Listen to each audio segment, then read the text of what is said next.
mercredi 1er mars. Yorana, merci de nous rejoindre. Voici les titres de ce journal. Une facture moins salée à la pompe, les prix du carburant baissent. Même si la réduction est timide, elle a un impact sur le pouvoir d'achat des Polynésiens déjà miné par l'inflation. Le vaccin contre le papillomavirus bientôt gratuit pour les jeunes adolescents. Seule condition qu'il soit prescrit par un médecin. Les explications dans un instant. La parole aux témoins toujours pour ce troisième jour de procès de l'affaire Rajo Tefana. Un homme droit, intègre et juste, ce sont les mots utilisés par ces derniers pour décrire Oscar Temaru. Saviez-vous que la Marine nationale propose 80 métiers dans une dizaine de domaines d'activité? Des Polynésiens s'engagent, rencontre avec des quartiers-maîtres d'abord avant d'en parler avec notre invité, le capitaine de vaisseau Makaraouk. Après 5 augmentations successives depuis 2021, les prix du carburant à la pompe baissent enfin pour la plus grande joie des automobilistes. 10 francs de moins par litre pour le sans-plomb et 5 pour le gazole. Des tarifs identiques à ceux affichés dans les stations-service il y a 8 ans. Le reportage de Priscilla Itève et Rowan Potoru. Pas de répit pour les pompistes de cette station-service de Papeete. Les automobilistes défilent sans arrêt. À 171 francs le litre de sans-plomb, 178 francs celui du gazole. C'est une économie non négligeable pour ces usagers de la route. Surtout pour ceux qui n'ont vraiment pas les moyens pour bien économiser dans la vie, quoi. Du coup, ça nous aide aussi dans la petite famille, pour les dépenses, tout ça. C'était beaucoup trop cher comparé à avant. De 140, on est passé à presque 200 francs, donc oui. Et là, le fait que ça baisse de 10 francs, c'est déjà pas mal. Donc oui, je vais bien sentir la différence. Les professionnels du transport la ressentent aussi sur leur activité, eux qui dépensent entre 35 000 et 100 000 francs par mois en frais de carburant. C'est une bonne nouvelle pour nous, puisque nous attendons l'augmentation qu'on a demandée. Parce que nos tarifs actuels, c'est depuis 2012, on n'a jamais augmenté le tarif. Ça prouve que le gouvernement est quand même conscient que c'est dur pour un peu tout le monde et que nous, on est obligés d'y passer en fin de compte. On n'a pas d'autre solution que de faire le plein, même pour ceux qui se promènent. Voilà, donc moins c'est cher et mieux c'est. Surtout en cette période de forte inflation, mais sans doute aussi une opération séduction du gouvernement, selon cette responsable de station-service. Je pense que c'est dû aux élections qu'il y a eu cette baisse de prix en fait. Au niveau du carburant, maintenant, j'espère que ça va durer. Habituée aux fluctuations, cette conductrice de taxi, elle, n'y croit pas trop. Il y a l'élection qui approche, c'est toujours comme ça. À chaque élection, il y a toujours une baisse. Et puis après, une fois c'est fini l'élection, et ça remonte encore. C'est pas de 10 francs, c'est de 15, de 20 francs. En attendant de savoir combien de temps durera cette ristourne de 5 et 10 francs à la pompe, les particuliers profitent de cette bouffée d'oxygène pour préserver leur pouvoir d'achat. La dernière augmentation du prix des carburants remonte à juillet 2022. Elle était de 35 francs par litre. L'Élysée avait vanté une annonce décisive pour éradiquer la maladie. Emmanuel Macron a annoncé la généralisation au collège des campagnes de vaccination pour lutter contre le papillomavirus. Pas un mot pour les Outre-mer, mais en Polynésie, le dispositif n'est pas envisagé en milieu scolaire. La prescription médicale à la demande des parents est toutefois en réflexion, car le vaccin coûte très cher. Les explications de Chiquita Teiva et David Chang. Le HPV, papillomavirus humain, se transmet sexuellement et peut dans 10% des cas provoquer des lésions précancéreuses.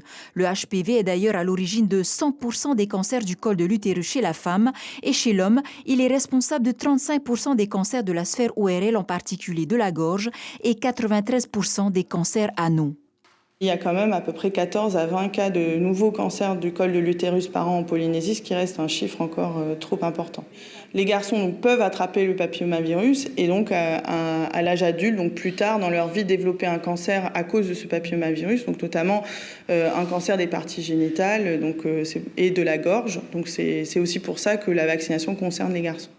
En Polynésie, la vaccination en milieu scolaire n'est pas encore à l'ordre du jour. L'Institut du cancer a déjà obtenu les fonds pour débuter la vaccination gratuite. Reste à la mettre en place. Ce qu'on va proposer très prochainement, c'est de le mettre à disposition probablement dans les pharmacies de manière gratuite pour les gens qui auront une ordonnance, donc une prescription par leur médecin du vaccin et qui pourront le récupérer gratuitement en pharmacie. Comme en France, la vaccination en Polynésie va concerner les filles et les garçons âgés de 11 à 14 ans avant les premiers rapports sexuels. La Ligue contre le cancer s'en réjouit déjà, mais les parents demandent plus de transparence sur le vaccin Gardasil. Je pense qu'on doit tous s'informer d'abord de qu'est-ce qu'il y a à l'intérieur et tout, parce qu'on ne sait pas qu'est-ce qu'il y a là-dedans. On n'est pas des scientifiques, mais quand même, on a besoin de détails. C'est une nécessité. La France a sorti ses chiffres. On voit les chiffres sont assez impressionnants. Donc, il faut qu'en Polynésie, on en prenne conscience aussi et qu'on se dise qu'on a fait le bon choix de se battre pour que cette vaccination en Polynésie puisse être aussi gratuite. Véritable modèle, l'Australie est en passe d'éradiquer le cancer du col de l'utérus grâce à une vaccination généralisée dans les collèges. Sa couverture vaccinale est aujourd'hui de l'ordre de 80% contre moins de 20% seulement en France. Et sachez que le cancer de l'utérus est le 3e cancer chez la femme. 15 à 20 cas sont recensés chaque année. Suite du procès de l'affaire Radio Tefana. Aujourd'hui, avant les réquisitions et les plaidoiries demain, la parole était donnée à la défense. Les amis et les collaborateurs d'Oscar Temaru étaient appelés à la barre. Tous ont décrit un homme intègre. La question technique du droit, à savoir la définition de la prise illégale d'intérêt, fut également évoquée. Compte rendu avec Stéphane Ratino et Marcel Bonneau. Le droit, c'est de la technique, presque de la haute couture, tant le champ sémantique est parcouru de nuances. La déposition de la directrice des services de la mairie de Fahar a insisté sur la notion d'intérêt public local, ce qui, dit-elle, a été confirmé à plusieurs reprises par les différents contrôles de l'État. L'avocate générale conteste l'objet d'attention désormais, le but de la radio. A-t-il changé en intégrant le fait nucléaire et l'indépendance? Pour la défense, il est le même depuis 1984, informer la population. Il n'y a absolument pas de prise illégale d'intérêt, et quand bien même, encore une fois, il y aurait eu une tendance réelle à promouvoir l'indépendance et l'antinucléaire, il n'y aurait pas non plus de prise illégale d'intérêt. Ce sont des sujets d'intérêt général qui sont reconnus universellement aujourd'hui et il n'y a aucune difficulté à en faire la promotion sur fonds publics. Ça, c'est l'accusation qui est en train de faire de la broderie. Autant vous dire que nous, au niveau de la défense, on ne va pas faire dans la dentelle. Aujourd'hui, une grande partie de l'audience a été consacrée à la personnalité des prévenus, principalement celle d'Oscar Temaru. À la barre, les amis, les collaborateurs, voire les anciens opposants, ont dessiné le portrait élogieux de l'élu. Leurs adjectifs, attentifs, honnêtes, scrupuleux, de l'argent public, jusqu'à citer la procédure d'attribution des subventions en exemple. Les mêmes règles s'appliquent à toutes les associations et Tero Tefana n'a pas été exempté de cela. On vous a senti très ému quand même lors de votre passage à la barre? Ben oui, parce que des garçons comme Oscar, il n'y en a pas beaucoup. Après Poana Opa, 1958, je crois que c'est le deuxième homme politique du pays qui a marqué et qui a réveillé les consciences du Polynésien. Les débats sont menés avec beaucoup de sérénité par le président, avec de l'écoute et un respect total du contradictoire. Demain, les avocats vont plaider la relaxe, les avocats de la défense. Aujourd'hui, c'est vrai, c'était une séquence un peu émotion avec l'examen des personnalités des prévenus, notamment celle d'Oscar Temaru. Mais comme vous le voyez, la mobilisation des partisans du leader indépendantiste reste intacte ici, devant le tribunal. Et à quelques jours de l'ouverture de la campagne électorale, Polynésie la Première est prête à ouvrir ses antennes au débat démocratique. Votre chaîne publique donnera la parole aux candidats dès lundi prochain. Sous la validation d'un huissier de justice, un tirage au sort des passages sur nos médias a eu lieu avec les représentants des 6 listes pour l'instant engagées. Le premier rendez-vous est programmé le 6 mars en radiovision. Hauma Ohi et Aheria Porinitia seront reçus dans votre émission L'invité café. Et les chauffeurs de bus ne se mettront pas à l'arrêt finalement. Les représentants syndicaux et la direction ont trouvé un accord aujourd'hui. Les deux parties se sont convenus de mettre en place un calendrier de travail sur la convention collective. Elles se retrouveront le 14 mars, les 4 et 18 avril. La Marine nationale en Polynésie, c'est 80 candidats engagés l'an dernier. Parmi eux, Manuha et Tianuanua, cette année, ils ont choisi de découvrir le milieu militaire. Les deux jeunes Polynésiens ont embarqué sur l'Arago pour une immersion de plusieurs jours. Rencontre signée James O et Nicolas Suire. Le récit est de Caroline Farid. Manuha a appris hier qu'il embarquait ce matin. Il y a eu un peu de speed quand même pour moi, donc il fallait préparer les affaires. Ensuite là, je vais arriver sur le bateau, je vais commencer à faire connaissance avec l'équipage et ensuite je vais découvrir mes missions à bord. Cette jeune recrue intègre le service pont du patrouilleur de la Marine nationale Arago, un choix naturel pour ce Polynésien qui a grandi avec la mer et sort de formation. Parmi ses missions, la navigation du bord, mais d'autres tâches l'attendent aussi. Quand on est en manœuvre, il y a quelqu'un qui est ici et qui gère les manœuvres manuellement. Il sera aussi barreur, donc ce sera un de ceux qui pilote le bateau en mer. Il remplira d'autres tâches au fur et à mesure de son affectation selon l'envie qu'il donnera ou les compétences qu'il trouvera. L'aventure pourrait bien déboucher sur un engagement pour Manuha. L'avantage de ce petit contrat, c'est de pouvoir découvrir et justement pouvoir y réfléchir profondément à l'engagement plus tard. Et le fait d'être en immersion, ça permet en fait de renforcer la volonté de s'engager. Teanuanua, elle, a toujours voulu connaître le milieu militaire. Influencée par plusieurs membres de sa famille déjà dans la marine, cette jeune femme n'a peur de rien et surtout pas de s'engager. C'est bon ça ? Tu regardes, le mini il est là et le max il est là. Ok. Okay. J'envisage de m'engager après et évoluer encore plus. Il faut savoir que quand on est marin, on est polyvalent. Du coup, pas parce qu'on est une femme qu'on va forcément être dans un bureau. Et voilà, on est ouvert à tout métier. 2 carrières militaires en perspective. Les métiers de la marine attirent les jeunes Polynésiens, navigateurs dans l'âme. Et nous allons parler recrutement avec notre invité, commandant Makara Ukiorana. Yorana. Merci d'être sur Polynésie la première ce soir. On vient de l'entendre. Les métiers de la marine attirent les Polynésiens, mais l'on compte seulement 80 recrues l'an dernier. Comment est-ce que cela s'explique ? Alors d'une part, il y a le poids de l'histoire. La marine est la moins visible des 3 armées globalement. Elle est la moins connue. Et c'est pour ça que je suis là. C'est pour voir comment nous pouvons mieux faire connaître notre offre employeur pour attirer plus de jeunes Polynésiens. Parce que quand on regarde le potentiel du territoire, le potentiel des jeunes Polynésiens, nous pouvons tout à fait raisonnablement viser pour cette année jusqu'à 120 recrutements, ce qui correspond à nos besoins. Et justement, comment est-ce que vous comptez faire connaître la marine en tant qu'employeur ? Alors, ça va se faire grâce aux rencontres que j'ai menées avec les partenaires que nous avons sur le territoire, les partenaires qui sont impliqués dans l'emploi et l'insertion. J'ai eu une rencontre ce matin avec des représentants de la DGEE et puis avec le CEFI, de façon à mieux nous faire connaître et à pouvoir présenter notre offre à un maximum de jeunes Polynésiens. Et l'offre de la marine, ce sont 80 métiers proposés dans plusieurs différents domaines, tout à fait. Est-ce que vous êtes plus attaché à la personnalité des candidats ou au diplôme ? Alors le diplôme peut faire la différence dans certaines spécialités très techniques, mais dans la plupart des postes que nous proposons, nous recrutons de toute façon sans CV et nous nous intéressons à la personnalité du candidat avant tout, à sa capacité à s'intégrer, à assimiler et à progresser. D'ailleurs, dans notre processus de recrutement, ce qui est primordial, c'est la rencontre avec un conseiller en recrutement qui va permettre d'évaluer la personnalité du candidat et également avec un psychologue ensuite qui va pouvoir regarder quelles sont les aptitudes de celui-ci ou de celle-ci. Et est-ce qu'il y a des recrutements spécifiques pour la Polynésie ?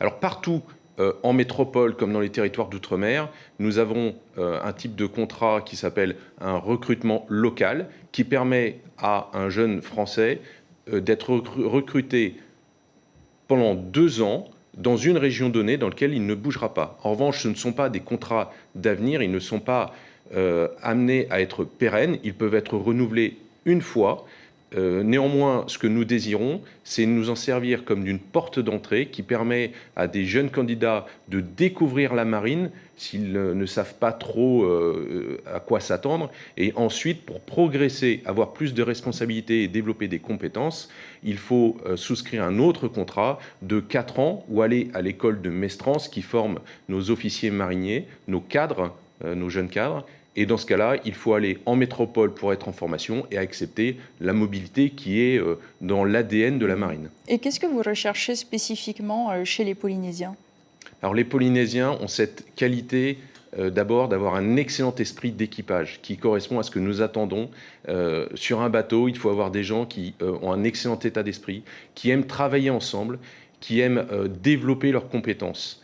Voilà. Et c'est exactement ce que nous trouvons chez tous les Polynésiens que j'ai pu croiser, et j'en ai croisé pas mal dans ma carrière. J'ai retrouvé cet excellent état d'esprit, à la fois militaire et de cohésion. Alors 80 Polynésiens recrutés l'année dernière, vous voulez en recruter 120 cette année. On imagine que ces recrutements répondent à des logiques et peut-être plus stratégiques aussi ces derniers temps, notamment avec les tensions dans la zone Indo-Pacifique. Alors il n'y a pas de lien. Globalement, aujourd'hui, la marine a besoin de toute façon de renouveler ses effectifs. D'abord parce qu'il y a ce que nous appelons un impératif de jeunesse. Pour mettre en œuvre des bâtiments de combat, il faut avoir des marins qui sont à la fois jeunes, en forme, et puis également qui rentrent tôt dans la marine pour pouvoir développer leurs compétences. Donc il y a besoin d'un renouvellement naturel. Et de l'autre côté, il y a de très grands programmes qui sont devant nous, qui arriveront dans les années 2030, mais il faut du temps pour former les marins qui armeront ces bateaux. Donc le futur porte-avions, les futurs sous-marins nécessitent que nous recrutions dès aujourd'hui plus de marins. Donc on a une remontée en puissance des effectifs, et donc nous avons globalement des objectifs qui augmentent. Et pour cela, nous souhaitons développer le recrutement dans les Outre-mer et particulièrement en Polynésie.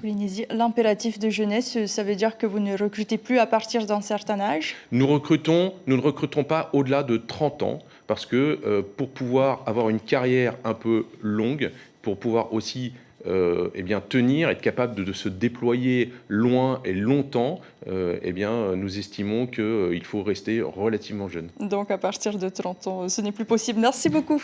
Merci beaucoup. Commandant Makaraouk pour toutes ces explications sur Polynésie. À la première, trouver sa voie professionnelle grâce au Carrefour des métiers, c'était au lycée du Diadème, une opportunité qui est offerte aux étudiants pour rencontrer des professionnels et pour mieux appréhender les différents métiers du tertiaire possibles dans le cadre de leur choix d'orientation. Une quarantaine de sociétés a répondu à l'appel de l'établissement. On écoute ces réactions recueillies par Rowan Potourou. Ils ont actuellement des démarches à réaliser via Parcoursup. Donc c'est l'occasion pour eux de s'assurer de faire les meilleurs choix pour leur orientation. Il y a ici 7 pôles d'activité qui sont représentés. Le pôle communication, médias, administration, développement RH, communication et médias, oui je l'ai déjà dit, informatique, comptabilité, finance, commerce, marketing et juridique. Des objectifs également, mais qui est à moyen terme, c'est de constituer pour nous un annuaire des anciens élèves, puisque beaucoup des jeunes professionnels présents aujourd'hui sont d'anciens élèves du lycée Diadème. Il y a pour certains d'entre eux des possibilités de contact pour de futurs stages et éventuellement pour de futurs emplois. Et demain, l'Université de la Polynésie ouvre son centre de recherche à l'issue d'une cérémonie de fin de chantier. On en parle le jeudi matin avec la vice-présidente de la commission, Nabila Gertner-Mazouni, sera l'invité café. Et enfin, promouvoir l'égalité effective des hommes et des femmes dans les pays et territoires francophones du Pacifique, c'est le but de l'événement Wahine, tu as des talents. Il était organisé par l'Union des femmes francophones d'Océanie, et pour encourager les femmes polynésiennes, l'association a encouragé les femmes polynésiennes dans leur initiative économique à créer, produire et vendre. Les produits seront proposés à la vente dans les jardins de l'Assemblée de la Polynésie le 3 mars. Armelle Merceran nous en dit plus au micro de Nicolas Suire. Cette année, il y avait pas mal d'activités liées au bien-être, massage, nutrition par exemple. Mais évidemment, on a toujours des choses très classiques, l'artisanat traditionnel ou l'artisanat modernisé. les savoirs se transfèrent de mère en fille ou par l'expérience. Et nous, dans le cas particulier de l'association UFO, nous avons tout au long de l'année des ateliers et nous avons par exemple Mamie Opeta qui est ici et qui tient chaque mois un atelier pour transmettre le savoir en matière de tressage de peoré. Et une cinquantaine d'exposantes vous attendent donc de 8h à 16h vendredi. Nous sommes arrivés au terme de cette édition. Voici l'information principale. Les automobilistes se réjouissent de la réduction du carburant. Depuis ce 1er mars, le litre de gazole est vendu à 178 francs, 171 pour le litre de sans-plomb. Une décision du gouvernement encouragée par la tendance internationale à la baisse. À la une de votre quotidien demain, le fléau de la drogue avec ce titre, Ice, le fait noir représente 10% des saisies françaises. Après ce journal Bleu Océan vous embarque en mer, puis Planet Killers part à la poursuite de criminels environnementaux parmi les plus recherchés au monde et propose une plongée inédite et exclusive dans l'unité des crimes environnementaux d'Interpol. Merci de votre fidélité. Très belle nuit. À demain. On se quitte sur ce chant interprété par les employés du Faré Yamanaha hier à l'occasion de la cérémonie d'ouverture.